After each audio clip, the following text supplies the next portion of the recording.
Hey everybody, and welcome back to Tales from an Empty Nest. Today we're going to be making two yummy copycat recipes.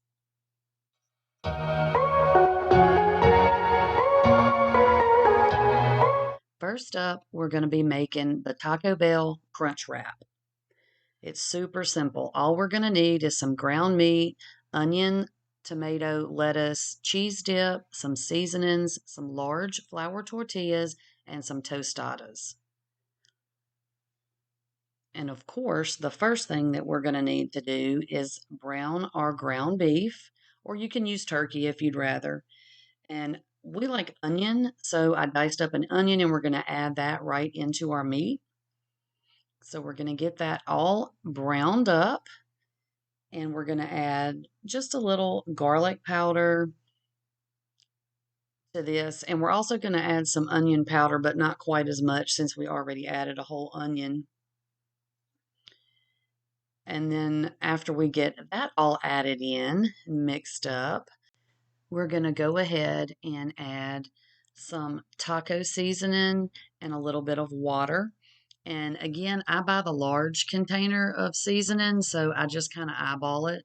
Just dump it in there however much you want, and then just add a little water. But of course, you can always just use the seasoning packet and follow the directions on the back of that.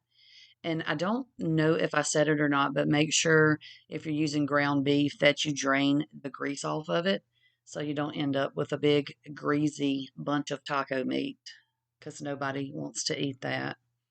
So once we get all of our seasonings added, we're going to mix it up and just let it, sit until it kind of soaks most of that water up. Then we're going to take our flour tortilla and we're going to put about 2 tablespoons of that cheese dip down. And you don't have to go all the way to the edges because we're going to be folding this all up. And on top of that, we're going to add the ground beef. And I wasn't really sure how much to add because I feel like my tostadas were a little bit on the big side, but I'm not sure they make any smaller ones. But you could always use like just corn chips on here also, and that might make it a little bit easier. So then after you add your cheese and your meat, you're going to add that tostada and then add whatever toppings you want. I added lettuce and a little bit of tomato. I'm not a big fan of tomato, but I wanted just a little bit on there. You can always add sour cream or any of that if you like it.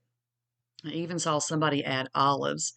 So then we're going to sprinkle just a little bit of shredded cheese on top of that. And then we're going to fold that tortilla around that tostada. So you just fold it all the way around, and you see right there where when I was folding it ripped just a little bit. It doesn't matter, it's still fine, but that's why I said maybe just use the chips instead of the whole tostada. So then you're going to just get it all folded up.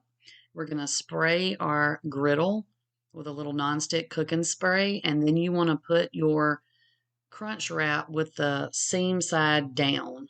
And that way everything will go ahead and, melt together and seal that up for you. So I let it cook about 2 minutes, I think, on that side, and then 2 minutes on the other side. And this is what we have. And then I just cut it in half so you can see the middle of it. And mine is not super thick because, again, I wasn't really sure how much of everything to put in there. But y'all, this tastes so good. It tastes just like the Taco Bell Crunch Wraps, except it's a lot easier, it's cheaper, and you can make it as healthy as you want, or not as healthy as you want if you want to go that route. So next up is the KFC Famous Bowl. What we're going to need for this is a bunch of seasonings, some brown gravy mix. Make sure you have baking powder, some mashed potatoes, corn, chicken, shredded cheese, and a little bit of whatever kind of oil you use. We have olive oil.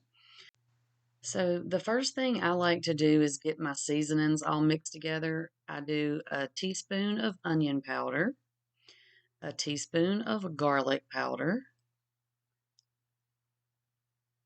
a teaspoon of paprika, and then I add a little salt and pepper, and I just add it to how I like mine seasoned. So you can just add however much of that you want. on your chicken. This is the seasoning for our chicken. So just a little pinch of salt, a little pinch of pepper, and then the main thing that you have to do is make sure you add the baking powder. It's going to make your chicken crispy in the air fryer. So I add 2 tablespoons of baking powder to mine. And then, like I said, it's going to give the outside of that chicken, like get it really crispy, like if you actually fried it. So then I just cube up my chicken, however much you have, however much you want to cook. Get it all diced up in little bite-sized pieces. And I'm weird about my chicken, y'all. I don't like any fat or gristle, so I will cut the mess out of that chicken. So once you get your chicken all cut up, and I did wash my hands and the counter down, add about a tablespoon of olive oil or whatever oil you're using, and then add your seasoning mixture. And then you're just going to mix that up really good and get all your chicken pieces coated really well. Because this is, once you cook chicken, you really can't season it. So you got to make sure that you get it good and seasoned before you cook it. And it's going in the air fryer, and y'all, this is going to be so delicious. So just make sure you get all your pieces coated really well.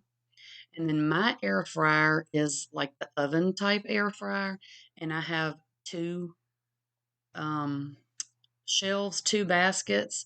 So I just do 2 full baskets. If you just have a regular air fryer with the little drawer, then you can just do it in a couple of different batches. Or if you have the oven type and you only have one little wire rack, you can always do 2 batches. But for mine, I was able to do all the chicken at one time and just do it on the 2 different shelves.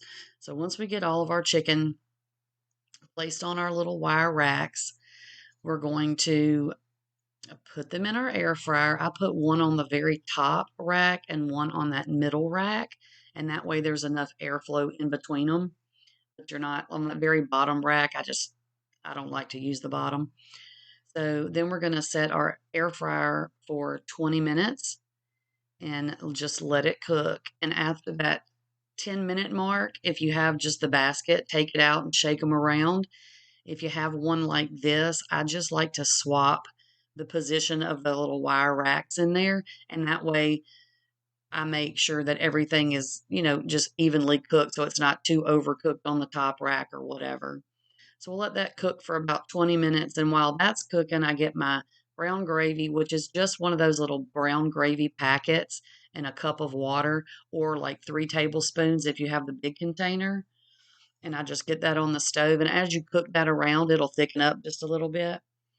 And a lot of people like the jar gravy, but I don't really care for the taste of it. So that's why I use the little packets.